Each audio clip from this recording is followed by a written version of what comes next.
Olá, shalom, graça e paz. Pastora Ana Lúcia Petri aqui, do Instituto Único Caminho, para deixar mais uma palavra de Deus para a sua vida, para o seu coração.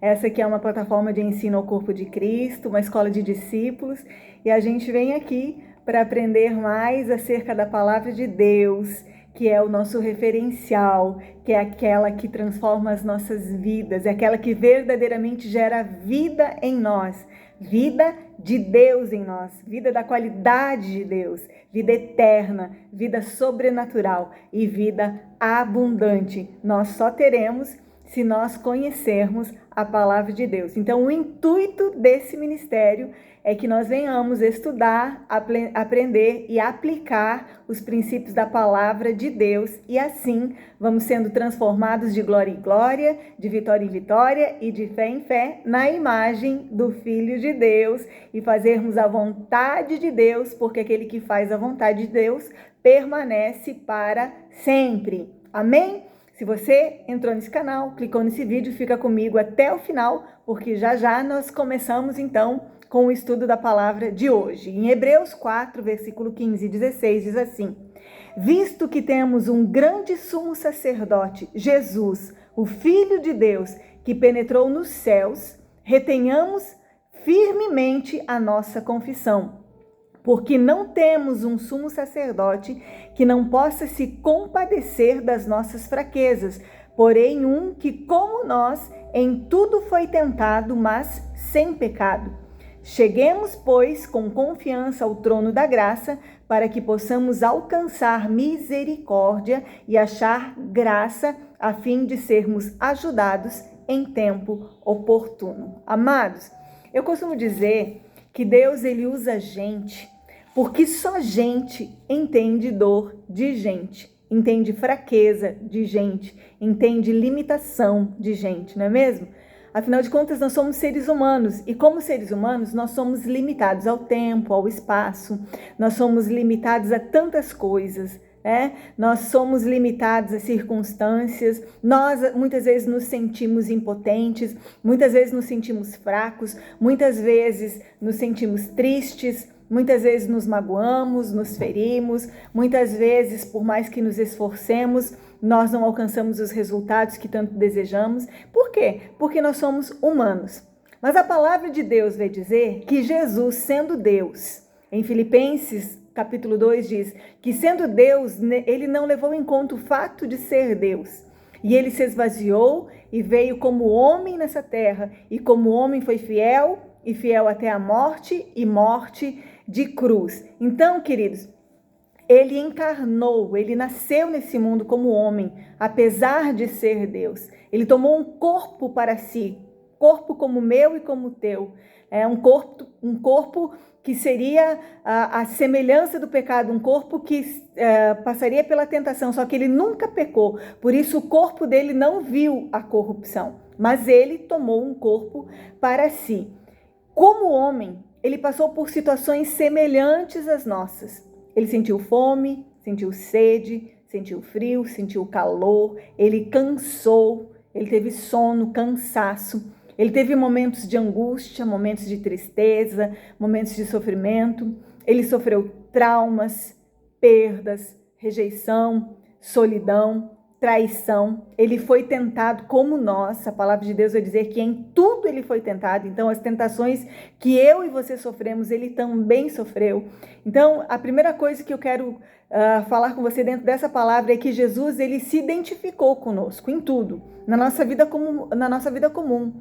Ele fez parte de uma família, ele teve necessidades iguais a de qualquer ser humano, ele precisava comer, beber, descansar. Ele nasceu como um bebê, ele foi crescendo, né? Ele teve uma infância, uma juventude, sabe? Ele nasceu de uma mulher, teve uma vida familiar, teve irmãos, né? Então ele tinha um nome humano, tinha apelidos, Jesus o Nazareno, né? Ele recebeu críticas, ele não foi compreendido por muitos, então ele se identifica conosco na nossa vida comum.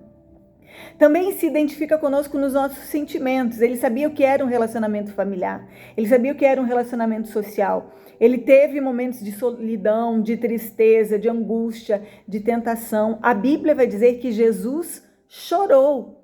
Jesus teve amigos, Jesus teve melhores amigos. Jesus amou, ai, como amou.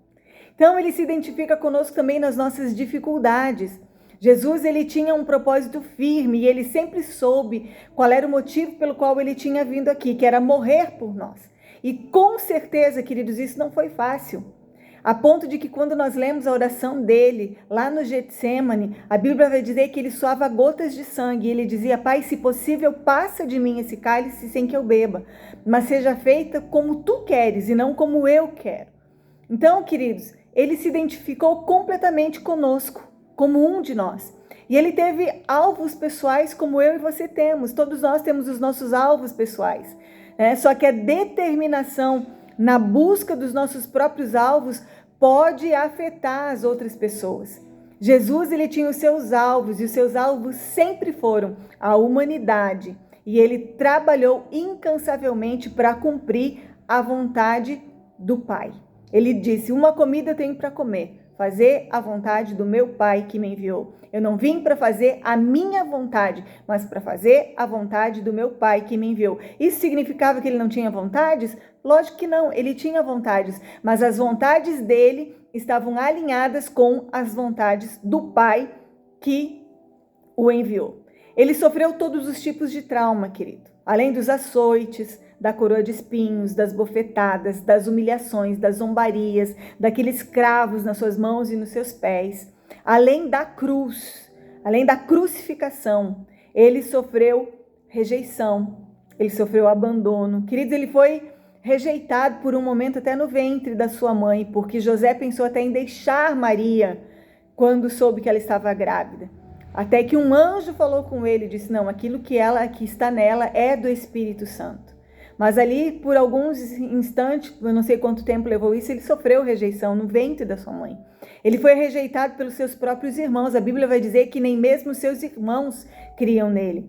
Ele foi rejeitado pelos seus amigos. Judas traiu Jesus. Pedro negou Jesus. E na hora da sua maior dificuldade, todos o abandonaram. Ele foi rejeitado pelo seu povo. A Bíblia vai dizer que ele veio para os seus, mas os seus não o receberam. E até hoje, queridos, ele é rejeitado por tantos, pelos quais ele morreu na cruz. Porque ele morreu na cruz por todos os homens, não somente por mim e por você, mas muitos não o aceitam, muitos o rejeitam até hoje. Ele recebeu duras críticas durante seu ministério. Ele era chamado de Jesus, o Nazareno. Pode vir alguma coisa boa de Nazaré. Era chamado de comilão, de beberrão. Era acusado de andar com pecadores, com prostitutas. Ele fez sinais e prodígios e expulsou muitos demônios e diziam que ele expulsava demônios pelo espírito de Belzebu. Então ele foi muito criticado. Ele foi abandonado, apesar de ser seguido por grandes multidões. Nos momentos mais difíceis, ele ficou só. Então, não tinha ninguém para lhe dizer ali, vai dar certo, tenha bom ânimo, vai dar tudo certo, pode contar comigo. Não, ele foi completamente abandonado ali. Ele foi envergonhado, querido, arrancar as suas vestes. Ele ficou nu diante das pessoas, só com aquela, não sei, vou chamar de fralda aqui, que tapava ali seus órgãos sexuais, mas ele ficou nu ali, sabe? E enquanto isso, escarneciam dele. Se tu és o Filho de Deus, desce dessa cruz, salvaste a tantos, salva-te a ti mesmo agora. Mas Jesus, ele não veio para descer da cruz. Ele veio exatamente para esse momento, ele veio para morrer na cruz. E ele dizia, que direi, pois, Pai, salva-me nessa hora, se foi para essa hora que eu vim. Então ele foi golpeado de todas as formas e foi golpeado também fisicamente. Esbofetearam ele, açoitaram, colocaram uma coroa de espinhos sobre a sua cabeça, recebeu aqueles cravos nas suas mãos e nos seus pés. Então, queridos, quando nós olhamos para a nossa vida hoje, nós temos um referencial. E ao invés de olharmos para os nossos sofrimentos, para os nossos traumas, para as nossas feridas, nós podemos olhar para Jesus. E eu posso dizer, sem sombra de dúvidas, Jesus conhece a tua dor. E ele te diz, não há provações maiores do que você possa suportar. Ele quer que você entregue tudo a ele, para que ele te sare, para que ele te ajude a suportar. Toda dor que você possa ter sofrido, dor emocional, dor física, dor moral, dor da vergonha, dor da culpa. A palavra de Deus para mim e para você é: vinde a mim todos vós que estáis cansados e sobrecarregados, e eu vos aliviarei. Então, o Senhor, Ele diz, né? Esse texto diz que nós não temos um sumo sacerdote que não possa se compadecer com as nossas fraquezas. A Bíblia diz que Ele está sentado à direita do Pai e Ele intercede por nós. Então, todas as vezes que nós atravessamos momentos de dificuldade, Ele vai diante do Pai e Ele diz: olha, Pai, ajuda Ana Lúcia, eu já estive lá, eu sei o que é sofrer, eu sei o que é padecer. Ele é o verdadeiro intercessor, porque Ele verdadeiramente se colocou no meu e no teu lugar. Então, queridos, ao invés de ficarmos olhando para as nossas mazelas, para as nossas feridas, para as nossas mágoas, nós precisamos olhar para Ele. Ele venceu. E aí Ele diz: filhinhos, tem de bom ânimo, eu venci o mundo. E se Ele venceu o mundo, eu e você, com certeza, vamos vencer também. Aliás, nós já somos mais do que vencedores. Eu quero deixar essa palavra no seu coração. Pai, em nome de Jesus, eu quero, juntamente com o meu irmão e minha irmã, nesse momento, apresentar diante do Senhor as nossas dores, as nossas fraquezas, as nossas mazelas. Senhor, eu não sei o que o meu irmão ou a minha irmã tem enfrentado, quais são as suas lutas, quais são os sofrimentos, mas eu sei que nós passamos por muitas coisas, Senhor, como seres humanos. Nós somos traídos, nós somos humilhados muitas vezes, nós somos criticados muitas vezes, somos incompreendidos muitas vezes. Às vezes nós ajudamos muitas pessoas, mas quando nós precisamos de ajuda, nós não encontramos, Senhor. Mas o Senhor é o nosso sumo sacerdote, Jesus é o nosso sumo sacerdote e o nosso intercessor junto a Ti, ó Pai. E Ele pode se compadecer com as nossas fraquezas, porque Ele sabe o que é sofrer, Ele sabe o que é padecer. Então, nesse momento, eu quero entregar a Ti as dores, os traumas, as feridas do meu irmão e da minha irmã. E eu quero Te pedir que Tu venhas manifestar toda a cura, que Tu venhas renovar as forças, para que nós possamos sair desse lugar mais fortes, abençoados e prontos para continuar caminhando no cumprimento do nosso destino. Que assim seja na minha vida e na vida dos meus irmãos, das minhas irmãs que me ouvem, para a honra e glória do Teu nome. Eu te agradeço e eu te louvo em nome de Jesus. Amém e graças a Deus. Amém, querido? Que o Senhor possa te abençoar com essa palavra. Se te abençoou, seja um abençoador também, seja você a própria bênção e compartilha com todos os seus amigos, seus contatos nas suas mídias sociais. Se ainda não é inscrito aqui, se inscreve. Parece que a gente fica mendigando, né?